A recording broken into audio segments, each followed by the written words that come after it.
Assalamualaikum warahmatullahi wabarakatuh. Perkenalkan, nama saya Siti Mairani dengan NIM 230306058 dari Prodi Peternakan Fakultas Pertanian Universitas Sumatera Utara.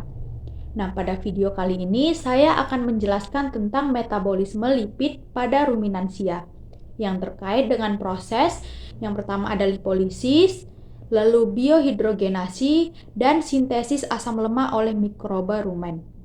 Nah, kita perhatikan, ini menunjukkan metabolisme lipid di rumen. Nah, jadi pakan tadi bisa dari hijauan atau konsentrat. Hijauan biasanya didominasi oleh galaktolipids, sedangkan konsentrat didominasi oleh trigliserida.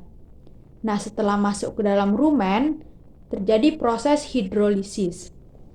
Nah, jadi kalau yang hijauan akan lepas galaktosa dan free fatty acid. Nah, kemudian kalau yang konsentrat akan lepas sebagai gliserol dan free fatty acid. Nah, gliserol dan galaktosa akan difermentasi oleh mikroba rumen menjadi VFA yang bisa digunakan sebagai sumber energi.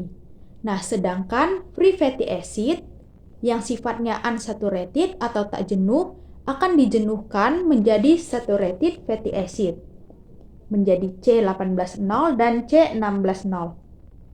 Dan asam lemak jenuh inilah yang akan diserap melalui usus halus.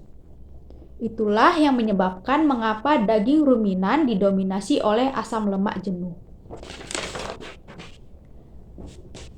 Nah, selanjutnya kita ke materi pertama, yaitu lipolisis. Nah, proses lipolisis adalah proses pemecahan lemak menjadi gliserol dan 3 asam lemak bebas.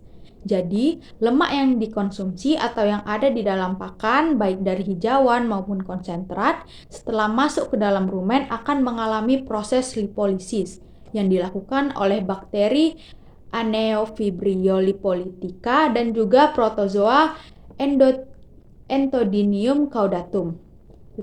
Tetapi fungi tidak melakukan lipolisis karena fungi tidak mempunyai enzim lipase. Nah, bakteri maupun protozoa tadi di dalam melakukan lipolisis menghasilkan enzim lipase ekstraseluler di dalam rumen. Nah, ini adalah bagan proses lipolisis. Jadi, lemak, misalnya yang asalnya dari tanaman, dalam kondisi terikat antara gliserol dengan 3 asam lemak. Yang kemudian ketika sampai di rumen oleh enzim lipase yang dihasilkan oleh mikroba rumen akan melepas ikatan antara gliserol menjadi 3 asam lemak bebas atau free fatty acid. Bisa dilihat ya, ikatannya lepas ya. Nah, selanjutnya materi kedua tentang biohidrogenasi. Biohidrogenasi ini dilakukan oleh bakteri rumen, terutama Butyrivirio fibrisolvens dan sedikit oleh protozoa. Nah, jadi biohidrogenasi adalah penurunan ikatan rangkap. Jadi yang awalnya misalnya ikatan rangkapnya ada 1 menjadi 0. Hasil biohidrogenasi adalah asam lemak jenuh dan hidrogen. Nah, jadi awalnya unsaturated atau tidak jenuh di mana ada ikatan rangkap karena adanya proses hidrogenasi menjadi saturated. Ikatan rangkapnya tidak ada lagi. Nah, kita perhatikan di rumen, karena adanya proses biohidrogenasi yang tadi awalnya asam lemak itu tidak jenuh, kemudian dirubah menjadi asam lemak yang jenuh. Di mana tadi tahapannya ada proses isomerasi. Ada proses isomerasi terlebih dahulu dari yang orientasinya cis menjadi trans. Dari yang cis menjadi trans. Nah, kemudian ikatan rangkapnya ini akan dilepas dengan menambahkan hidrogen. Jadi setiap satu ikatan rangkap ada 2 hidrogen yang digunakan. Nah, Lanjut ke materi 3, yaitu sintesis asam lemak oleh mikroba rumen. Jadi, mikroba juga melakukan biosintesis lemak. Lemak sel mikroba dibentuk melalui 2 jalur. Yang pertama ada sintesis de novo, yang kedua ada inkorporasi langsung dari pakan. Nah, kemudian untuk asam lemak sendiri, asam lemak bercabang pada jaringan dan juga susu berasal dari asam lemak rumen.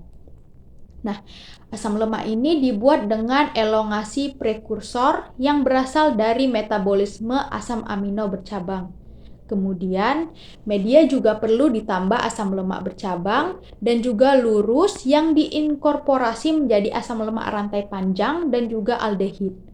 Jadi itu cara mikroba untuk mensintesis lemak. Nah, asam lemak rantai panjang bisa juga disintesis dari asetat dan glukosa. Nah, protozoa dan fungi juga melakukan sintesis de novo dan melalui inkorporasi untuk biosintesis lemak. Nah, untuk lemak kompleks seperti fosfolipid, contohnya fosfatidilkolin dan fosfatidiletonolamine. Jadi, bakteri protozoa dan fungi terbukti bisa mensintesis lemak kompleks.